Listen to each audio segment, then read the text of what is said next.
The modern dairy cow is really a biological marvel. I mean, she's like an agricultural athlete. We've pushed genetics to create these animals that can produce incredible amounts of milk. But that's created this fundamental conflict. The more milk she produces, the harder it is for her to get pregnant again. So let's dive into this high-stakes balancing act. So just how much milk are we talking about? Well, a single high-yielding cow can produce tens of thousands of liters of milk in her lifetime. That's a staggering amount, and it's basically the engine that powers the whole dairy industry. But as you can imagine, that kind of output takes a biological toll. So that's the big question, right? What is the hidden cost of pushing production to these absolute limits? Because while milk yields have just gone through the roof, fertility rates, well, they've really struggled to keep up. And that's created a huge challenge for farmers and really a complex puzzle for scientists. Okay, so this central problem, it actually has a clinical name, postpartum anestrus. It is one of the biggest and most expensive reproductive issues in modern dairy farming, and it all kicks off right after a cow gives birth. So after having a calf, a cow's body needs time to recover before she can get pregnant again. And normally this should happen within, say, 60 to 80 days. But when it doesn't, that's when she enters a state of anestrus. Her reproductive system just kind of goes dormant, and that puts a big pause on the farm's profitability. And just how common is this? Well, one study done in Ethiopia found that nearly 31% of cows were dealing with postpartum anestrus. That's almost a third of the herd. For any dairy operation, that represents a massive potential loss. And the economic hit is severe. I mean, a cow that isn't cycling isn't making money. In fact, as this slide points out, reproductive failure is one of the top reasons dairy cows are removed from the herd. So this isn't a small issue. It's absolutely critical to a farm's survival. So what is actually happening inside the cow's body that causes this reproductive shutdown? Well, it all comes back to that basic conflict we mentioned, the one between making milk and making another calf. I want you to think of a high-yielding cow right after calving like an elite marathon runner. Her body is pouring a ridiculous amount of energy into just one thing, making milk. This creates a state we call a negative energy balance, where she's literally burning more calories than she can possibly eat. And when the body has to conserve energy, guess what's one of the first systems to get put on hold? Yep, reproduction. And nutrition is, without a doubt, the single biggest factor in this energy war. Just look at this data from Bangladesh. It shows such a clear connection. With good quality feed, the anestrus rate was under 29%. But on poor feed, it exploded to almost 79%. It just goes to show what a cow eats directly fuels her ability to reproduce. Now, an estrus isn't just one single problem. It's more like a breakdown that can happen at several points along the way. As you can see in this diagram, the whole process can fail if an egg follicle doesn't develop in the first place. Or maybe it develops but then just fizzles out. Or it could even develop properly but then fail to actually ovulate. Each step is like a potential hurdle on the path to getting pregnant. That energy deficit is the main trigger, for sure. But a lot of other stressors can make the problem even worse.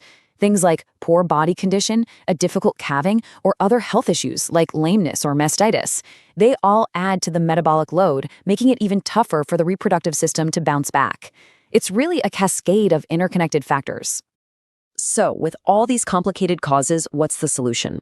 Well, the most effective strategy isn't some high-tech injection.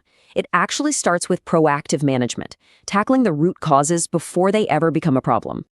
This really comes down to two different philosophies. A reactive approach is waiting until a cow is diagnosed with anestrus and then trying to fix it with hormones. But a proactive approach, that's all about preventing the problem in the first place through fantastic nutrition, constant health monitoring, and just providing a low-stress environment. So what does this proactive management actually look like on the farm? Well, it means carefully tracking a cow's body condition score. It means doing everything possible to maximize her feed intake to close that energy gap. And it means providing a clean, comfortable place to live to keep stress to a minimum. Each one of these steps helps free up her body's resources for reproduction. But, sometimes even the best management isn't enough. And when that happens, there's a second line of defense. Vets have a whole toolkit of hormonal treatments they can use to intervene directly and essentially jumpstart a cow's reproductive cycle. So here's a pretty common protocol for a cow who might be cycling but not showing any outward signs of it, what we call a silent heat. A vet can give her an injection of a hormone called PGF2 alpha. This basically breaks down a temporary gland called the corpus luteum, which effectively resets her cycle. A second dose about 11 days later can then time her up perfectly for insemination. Now, for cows that aren't cycling at all, there's a more involved but really effective protocol called Ovsynch. It's a series of hormonal injections timed out very precisely. The first GnRH shot gets a new wave of follicles developing. 7 days later, PGF2 alpha resets the cycle. Then, 2 days after that, a second GnRH shot triggers ovulation, which allows for artificial insemination at a fixed time, no need to even watch for signs of heat. It's a way to take total control of the cycle.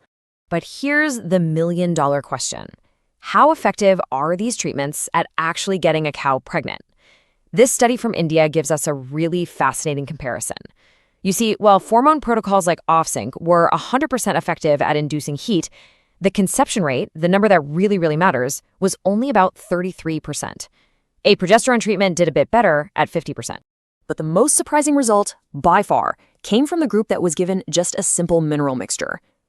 Now, fewer of these cows actually started cycling, but the ones that did had a remarkable 75% conception rate, the highest of any group. It's just this powerful reminder that even with all our advanced hormones, fundamental nutrition is still the real key to a successful pregnancy. So what's the big takeaway from all this? When you put everything together, it all comes down to finding that final, very delicate balance. Despite all the complex hormones and detailed protocols, the core issue is, and always will be, one of simple biology. This quote really nails it. The root cause is an energy crisis. That massive metabolic drain from peak milk production creates an energy deficit that the reproductive system just can't overcome on its own. Ultimately, managing a modern dairy cow is a sophisticated science of balance. It's about balancing genetics for high production against the cow's own physiological limits. It's balancing feed inputs to meet these extreme energy demands. And it's balancing proactive preventative management with reactive treatments to make sure you have both a productive and a fertile herd. And all of this leads us to a really crucial question for the future of agriculture. As science lets us push production even further, how do we keep balancing that peak performance with the animal's own well-being? Honestly, that is the challenge that's going to define the dairy industry for years to come.